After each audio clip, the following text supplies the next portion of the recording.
Hey everybody, I'm Jody Vance. And I'm George-Affleck. And it's time for 2022, what are you doing to me? UnSpun.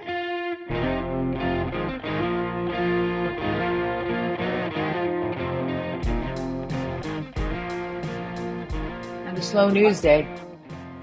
I can't, McLean likes me to say, I can't be funny today. Can't. I can't, not starting off this. What is happening? You know, George, I gotta say, I went almost an entire day without waking up with panic in my soul. Honestly, this news cycle, it's taking its toll, but perhaps that's why Vladimir Putin decided that now is the time with frozen ground and frazzled global citizens to just declare war on Ukraine. I mean, it's not like people didn't see it coming with over 175,000 troops amassed at the border. He's got blood supply. He's got field hospitals being built. Tanks rolling in, and it's just been such spin at its worst and best simultaneously, is it not? No, I'm not here to invade anybody. I mean, it's called fingered crossed. Hope this guy doesn't invade foreign policy. It's like, sorry, Ukraine, you're not part of you're not part of our pact, so we can't help you. You're on your own. They're not part of the Russia. They're like in limbo land, literally. And now they're just a toy for Russia to invade. And 40 million people. I didn't like that's a lot of people. 200,000 troops. This is going to get second ugly. Largest country on the continent. Second only to Russia. I didn't know that either. I was sitting chatting with my stepdad about it. Right? But 40 million plus people, so more people than in Canada, and 1.7 million Canadian Ukrainians, by the way, a big Ukrainian population here in Canada. And here we are staring down what feels like the first domino to fall on a war scenario. Of course, we've had conflicts in generations since the Second World War, but this one feels different. This feels like the person with the biggest gun has just decided they're going to start taking over spots, which breaks that post-war world rule, right? Yes, or post 1989, where we had the Soviet Union and that magical day when the walls came down, all that stuff. And those of us who are in our 50s and we're in our 20s when that happened, it was an unbelievable moment. And of course, most of us also in our 50s now and we're in our 20s, our parents or our grandparents were very much alive at that time who remembered when this all happened. And so it was this amazing moment in that early 90s to see what happened, to see that Cold War come to an end, that the threat for us growing up of nuclear war was a constant for any kid who grew up in the 70s or 60s, was in constant threat of a nuclear, the World War III, and we kept it. It didn't happen, and here we are now, and we're thinking, okay, we fixed it. It's no more East versus West. We've solved it, and now we're back at it. And it seems like Putin wants to go back in time, but I wonder, when you think about war, and historically, it's a very effective way to galvanize your people. And when we talk about spin, I don't want to say it's a good thing, but for America, it might be a way to, okay, enough of us fighting internally. Let's go focus on what's happening. Russia is now, moving into Europe. But Putin, on the other hand, also, I'm thinking after 2 years of COVID, and we haven't heard much about what happened in Russia with COVID, but I'm sure they face the same problems that we face: frustration, fatigue, anger, forced vaccinations, unforced, this, that, and all the same things that we're facing, that we have faced. And so he's thinking also, how do I, not only for all the other reasons he has, but I gotta change the story here. You wonder if that's part of the messaging or part of the process. Well, this has been for him, it's all been about messaging. If you look at the number one stories coming out over the last 12 hours, 14 hours, has been about the story of what they've been telling Russians about Ukraine versus the stories that we know about, Ukraine and the people. They saying there's genocide happening, that they're killing people. All these things they're clearing out the Nazis, George. Yeah, that's the part that I was like, what's happening here? I mean, isn't the leader a former stand-up comedian? I think. Ukraine. I think he's a former performer. Anyways, it's one of those things like, oh my God, it's unbelievable, and here we are. The one thing about this on the spin front is that even with all that, I mean, at the fore here must be that this is not the Russian people with the will to invade Ukraine. And that's clear when you watch the protests, the freedom protests that are happening within Russia, where people who are going to these protests are being met by police and arrested. I Yeah, mean, there's some 450 at the time of taping, probably many, many more. People continue to show up, Russian people saying, stop this war. This is not what we want. But Vladimir Putin doesn't, he's not worried about his polling numbers, if you know what I mean, George. Like he's not and he's not exactly worried having a about fair crowd control. election. He's not worried No, he's about not worried. No, no. what you But saw in Ottawa won't happen there. it's not even an optics thing though for this man. This is very much, you know, watching his speeches and having the voiceover. I was watching on Al Jazeera last night. Al Jazeera English did a great job of covering things. I watched the entire UN Assembly emergency meeting where the ambassador to Ukraine took on the ambassador of Russia, who was the chair. It's just like, what? What are they even doing at the table? And the Yeah, visceral anger of one toward the other. And I mean, yeah. it's wild to watch what happens on the world stage when something like this happens. It just the spin got sucked out of that room so I hard. was just going to say, rhetoric when it gets to this kind of level, where we're talking about a world war. Um, certainly for our show called UnSpun, it certainly is the maximum level of spin that's happening to the nth degree that is diabolical and detrimental and suicidal and murderous. And I mean, oh my God. So, but here we are, and we're going to have to figure this out. And I think some of the stuff we heard today from Canada, from Biden, from you said mentioned the UN, Yeah. sanctions, sanctions, sanctions, sanctions, sanctions. Let's talk about Chrystia Freeland, though. I mean, did Yeah, you saw that? I mean, the press briefing today was really quite something.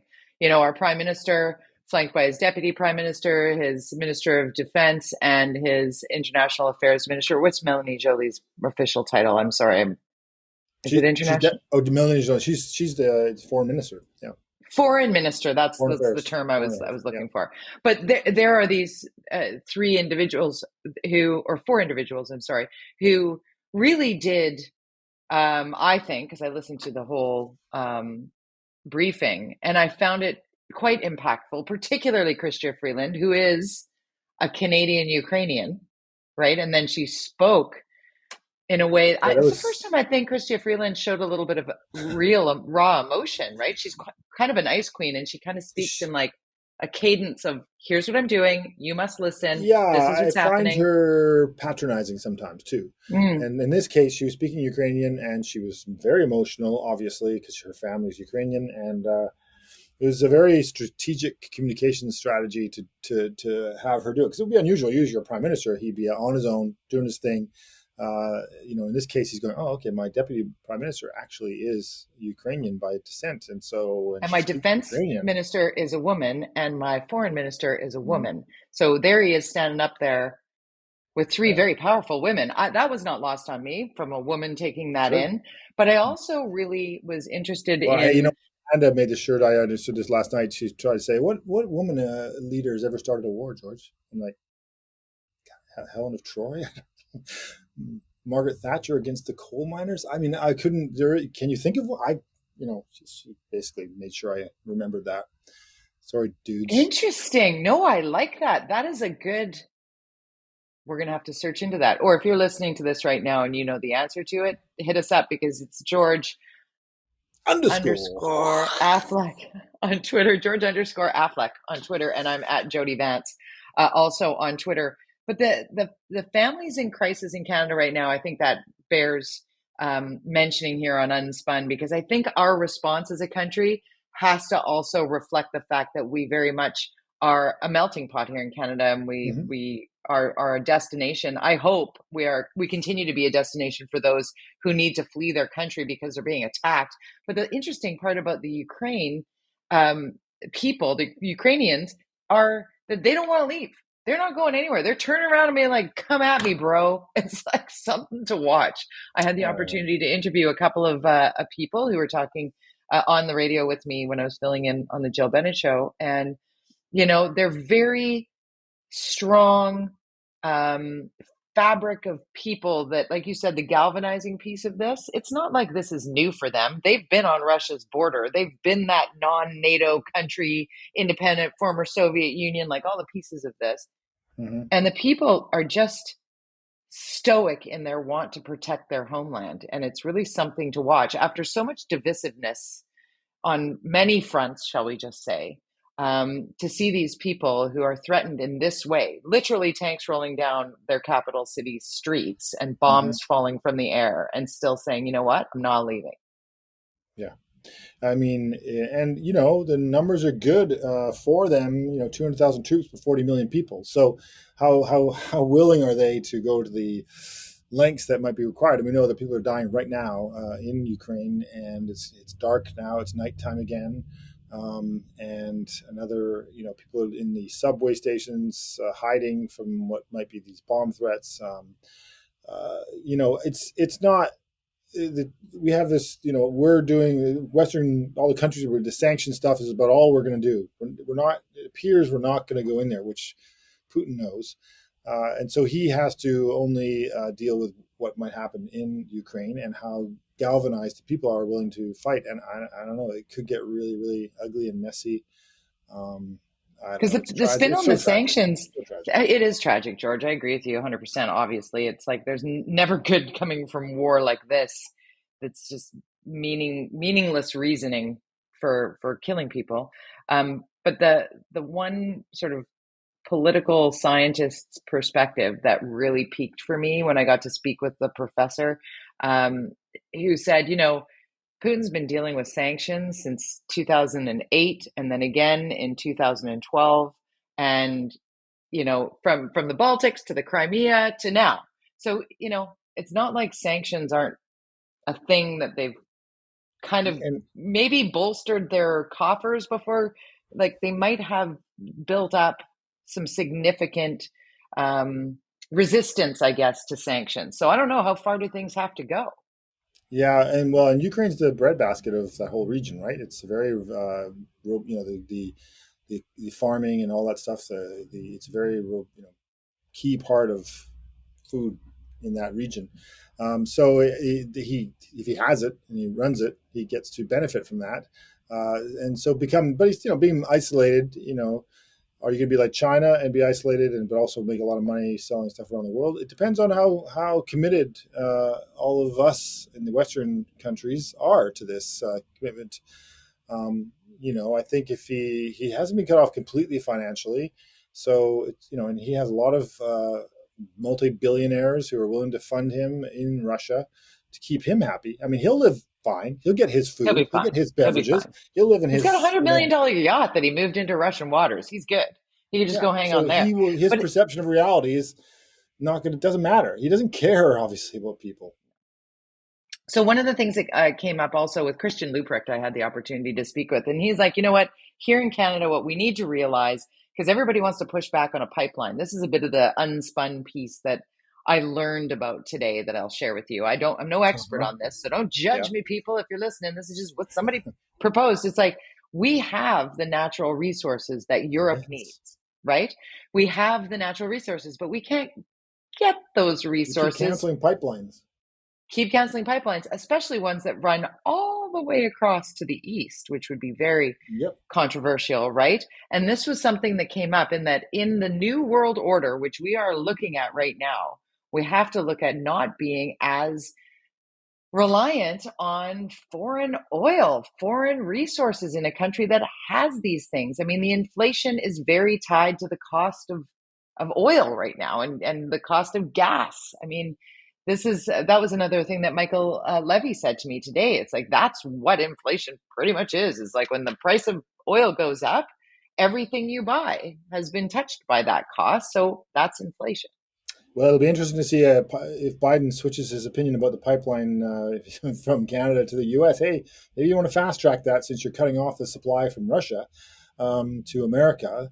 So, you might want to fast track that pipeline, as well as the pipeline through Quebec to the East Coast, which was also has not been constructed. And so, yeah, but this It's a is an lot. interesting challenge now, environmentalists versus economists, and Yeah. you will feel the wrath of an economy in crisis. You won't be able to get your environmental things done because there'll be no money. Because you will learn, as I've said many times, and many people have said this, and I'm not saying that climate change is not real. It's not about this. It's about how our Right. economy works in our country and how we fund everything. And the majority of that comes from our resources that Canada has. We have a very small population, but we have a lot of resources, and that pays for everything that you have as a Canadian. And to deny it or fight against it and then accept Russia before making billions from it because we're not willing to, you end up funding the people who That. now are funding Putin. So well It's done. it's you know what? I have a sinking feeling we're going to be talking about Russia, Ukraine, and the US a lot here on Unspun as we try and dig through the noisiness of it. But let's shift to the disinformation highway. I mentioned, the protests that are happening in Russia, and now we've got the resolution of the protests and the blockades and the occupations and what have you, and the end of the Emergencies Act Mm-hmm. that was announced this week. We haven't had a chance to talk that through. I mean, Trudeau doing what he said he would do on one hand. What's the unspun view of the ending of the Emergencies Act? Well, I talked about this last week. I was apprehensive of pursuing it because I don't think it was that as complicated as you might think to move those people along in Ottawa, and that showed to be the case. Once you bring, the police forces of the different levels of government together and have a specific strategy. I mean, the one argument I heard was, "Oh, because we couldn't get the tow truck guys to come in," is one of the reasons. I'm like, really? The Army has tow trucks. Okay, The yeah, and Army I has think tow trucks. so. I mean, and then I don't, there wasn't a lot of towing going on. Most people just drove off. So But don't you, in a state of emergency, can't you say, I'm taking your truck? I think the Like, you provincial don't need state of an Emergencies emergency. Act, but that's just No, it. Like, that's yeah, what they said I think so. during the wildfire season, the wildfire crisis in British Columbia. The reason why the state of emergency is because if we need to get that and use that equipment that's right over there, we don't have to go through the proper channels. We just use it.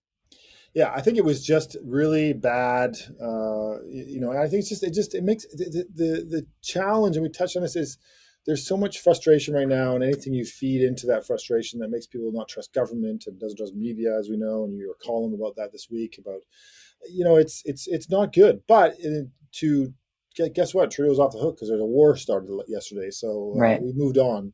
I mean that's I haven't moved the on from world the we live in now. disinformation though. Did you see that? I'm not sure if you saw it, but the CRTC literally was responding to somebody who's like, "We want to petition the CRTC to remove Fox News from Hmm. Canadian television because, it's bad for its disinformation." Everybody knows that Sure. Fox News is not news. It's clickbait in the most televised possible way, and the Murdochs make billions of dollars on it, and Mhm. people watch it. But it was like the CRTC should remove that, and the CRTC responded on social media saying, "You know what? It's not up to us. Actually, it's up to your cable provider. So it's Rogers and Bell and Shaw and TELUS, right? It's like if they want to put it on their channels, they can't, but Uh, they can refuse to. yeah, I mean, it smacks of censorship to do something like that. Censorship, Censorship. It's like censorship. exorcism. I brought the devil and That's censorship going to be the together. The title new of this censorship. censorship. It's a long. I've been up since 6 in the morning doing meetings on Zoom, so my brain is turning into mush. One day, Um, one day. so I worry about that because of the perception that is a kind of censorship. And frankly, last night I was watching Fox News. I was flipping around, and I was actually, and you sent me a clip earlier of Tucker Carlson and some crazy stuff he said a couple of years ago. I didn't see a lot of that last night on Fox. I was flipping, trying to see where are they going to go with this? Are they going to go with what I talked about earlier in uniting America? This is war can bring people together. And we can stop all this infighting and focus on some real enemies, which is other superpowers that want to own us, and this kind of invasion that's happening in Ukraine is is a simplistic version, of that makes a lot of those people in America go, yeah, that's not good, and get behind the support against it. So, and I saw a little of that on Fox. I didn't see them; they weren't as being sort of as CNN, but they certainly were all aligned in the tragedy of this and They the were challenge. listening more than they were spouting off. That's because I That's was right. also flipping around from channel to channel. Because sometimes you're like, there's news on this channel, there's some news on this channel, then you get to that channel and they're like completely off subject, talking about something where they're just like Yeah, another picture of Biden, another picture of Harris, another bad picture of Biden, another bad picture, like just sitting there with opinion with no actual like substance to it. And that's where yeah, the disinformation comes into play. And when people tune into only that, and you hear it come back from people, it's like and then they call you sheeple because you're actually yeah. proposing that that's not true, and then you get spat on or thrown stuff at. And again, my column this week is about like, please don't use the term the media as a Yeah. slag. If you do, you are similar to those people who would paint us all with one brush, from the Tucker Carlsons all the way to the George-Afflecks. It's just not the way it is. Just I not the don't way know it is. any journalist, and I wouldn't. I mean, I trained as a journalist, but I wouldn't say I'm a journalist with that. When I fill in at CKNW, your role is more of an opinion person, You're in the media but though. I'm in the You're a media, and media. You've got a voice. Yeah. yeah, and I've been attacked in, DM'd, people have DM'd me, friends, Facebook friends who are like, George, you're not telling the real story. I'm like, what is the real story? Please explain. And because I actually think, and I would show them proof that the story is being covered, and they would Get say, more proof. that's not that. And you're like, oh How my about this one from YouTube? How about this one from Rumble? How about this one from some other whatever God. 6 degrees of separation from whatever? It's really, get off Facebook, everybody. We got to get off Facebook. What we want to get onto is budgets. Let's get on to the Budget. BC. Let's bring it back here to BC. We did Hey, budget guess what? day Oh, this week. boy. What? Daycare. It's coming. Oh, no, it's not. $20 daycare coming. Oh, no, it's not. Is it? What? I mean, seriously, the one thing that I know Kevin Falcon, who's the leader of the Liberals in BC, is supportive of this daycare, cheap daycare. It's one of those Just do line it. items in a budget that I think that is quite supported by all parties. It hasn't, but nobody ever implements it. And I think Do because you you have to want the women? Do you want the housewives? Do you want the mothers? Get that in there. You get the mothers, you and the dads. immediately get the vote from the moms if Absolutely. And you make daycare affordable, because it's the mothers who then can enter the workforce where you can tax, why then we is will it? spend. Yes. It's unbelievable. It's Why unbelievable is to it me. You're that absolutely right. why is it that school has to start at 5 years old? Who decided that 5 years old is when government will start paying for this? So we will all share this cost. Now, of course, the other challenge is, you can fund daycare, but if there's no daycare spaces, you're a parent, I'm a parent, getting your kid a It's like daycare, the lottery. It's like the lottery. it's the worst. So And that you I get the agree, George. lottery and then you don't even necessarily like the daycare and you have no choice. So, I mean, it needs You just significant drop your kid off investment. like, bye, I love you. Good luck. Love you. Good luck. Sorry, sorry, Have a sorry. terrible day. Hey, not a terrible day when we're talking about COVID restrictions being lifted and the numbers plummeting and some Yes. rapid tests on the way. I was talking about you. What? I was They're finally counting, everybody. Hear ye. We have rapid tests arriving 2 years late. Really? Okay, thanks. Thanks. this is the one part, the biggest part, I should say, of the public health strategy in BC that I find that really bothers me with spin. Because it's been like, oh, we can't because they're boxed in a certain way, and we can't because it's da da da, and we can't because of blah blah blah. I'm like, everywhere else in the country has this figured out. But They the will. reason why, if they just said, even if it's just in Canada, we can't secure them. Obviously, we can. Everybody else has them. So instead of saying we don't have them unboxed in a way that, and we're distributing them, whatever, just say, you know what? No, no, we're not using them. And that's it. Instead of it being this like delay, and why. Like, I just feel like I've been run over by a truck on the rapid test thing. Like, especially going into the long-term care homes. And I'm so Yeah. glad that there's access there. I don't need it. I don't need it so I can go out for dinner. I really don't. I don't. But I would like my parents to have it so they can get together with their friends and be sure Mhm. that no one's positive going for dinner. I'm not as worried about me, boosted and whatever, as I am about the 84-year-olds. You know what I Yeah. mean? Yeah, 100%. And I think, that's great that they're now 70-year-olds and older for now will get these ones, and they're free. But it's like, okay, we're at we're almost over, right? It's like, I hope. Yeah. I mean, we all, Don't hoard them like toilet paper, people. yeah, Don't. yeah, They're or sell free. them to other places, like people in Alberta were selling to us on Amazon or wherever it was. Oh I my know it's God. brutal, but it's, hey, it's just one more, like, check it off. We're getting there. We're getting there, everybody. We're getting there. So just, let's stay, We're getting hopefully there. by spring We break. were all gonna go to Europe. We were gonna go to Europe. Oh wait, no, we're not. Oh Let's talk God. about housing I know. though. That I just booked Amanda's birthdays next year, and the plan was for her 50th to go to Europe. And I mean 40th. I mean 29th. What I just well done. I'm I You better mean hand this to 19. her to edit that out, buddy. Or you're gonna sleep on the couch for a year. Yeah. Anyways, her The unknown ring birthday just got age bigger. party next year was supposed to be. She's Door from the knocker. UK. She's gonna have a door knocker sized diamond. That's She what's never gonna listens to happen. the show. She never listens to the show. Do you, Amanda? She Amanda, I'm screwed. you're super screwed. Okay, but before we're Anyways, running out of time, we so got two yes, more things I want to make sure we yes. get to. Number one is the changes in permitting. You and I have been talking about permitting in the city of Vancouver in particular for 159 podcasts, my friend. And you've often said the city is not capable of doing this. The province needs to be on board. Well, Well, not just on board, but maybe even taking the whole thing. yeah, I think EB has kind of thrown it out there. I was on NW filling in yesterday for Jazz Johal, and I talked to Craig Hodge, city councillor in Coquitlam, who's quite upset about this because he was in conversation. He's part of UBCM, Union of BC Municipalities.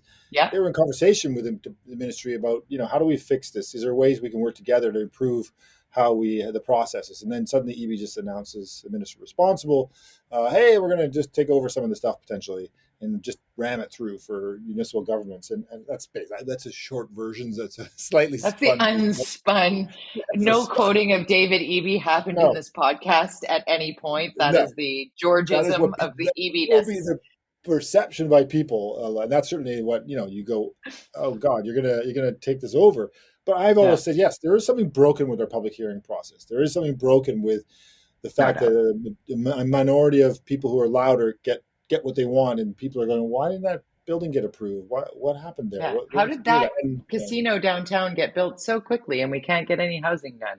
that's right. Weird. And there Um, is, and Sam Sullivan, by the way, if you look at it, he former MLA, former mayor of Vancouver, has presented a process several times that could improve the public hearing process. That I think that I hope EB's watched these videos that he's created, because he kind of explains a better way that could work without pissing off everybody in a city. But right but now, maybe city what's council could happening? have done something. Like Well, we've been maybe they barking about it for a few years, uh, but city council, don't even look at the agenda this week on City Council in Vancouver, please. oh, tell me what? You're gonna be like, What? well, it's just like another. Oh my God, you guys! It's like enough motions, enough stuff.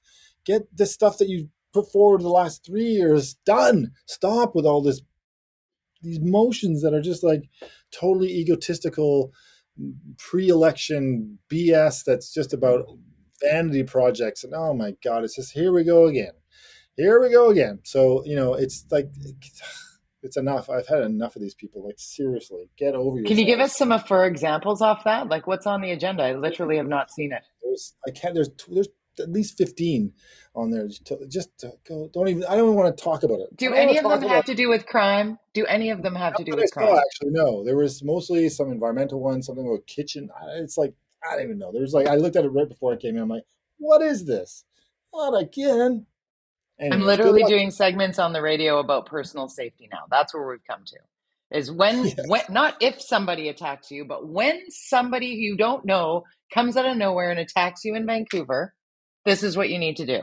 I literally had that conversation on the radio. That is broken, man. Try to get some city hall folk on the, and I mean by that I mean the mayor, to come on with me. Not available. No, I not saw a tweet available. from Linda Steele yesterday, who used to host the afternoon show on CKNW. She was walking around the evening. First time she ever felt not safe walking around downtown. She lives downtown.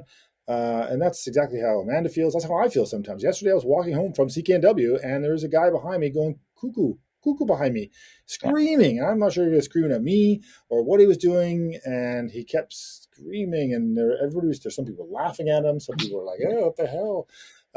You don't. There's people who are unhinged out there, smashing windows, and 60 60. 60 60 attacks last weekend. in 3 A days. third of them unprovoked, like unknown, like just random. Yeah. I mean, where are And we here? people that did not know each other for more than 12 seconds on average. That's what the It's cops were nuts. saying. And there was the conversation about, sure, COVID restrictions are easing and people maybe got out for the first time to a nightclub, maybe overindulged, whatever. And there was sort of this like, maybe it's just drunk people. No, it's not. No, it's not. Because the VPD were like, actually, no, no, there's an issue. And it's not just an issue for those with mental health problems or addiction problems. This is not a downtown east side problem. This is an everywhere, everybody problem. And it's getting worse because nobody's 100%. actually addressing it, which makes me upset. Denying it. Even worse, denying it. It's crazy. It's crazy. This city is October 15th. Birthday, election. Bring in somebody who does something, maybe. You know what, George? It's been a real feel good episode of UnSpun. Sorry, this is like everybody. Our most Debbie Sorry, Downer. everybody.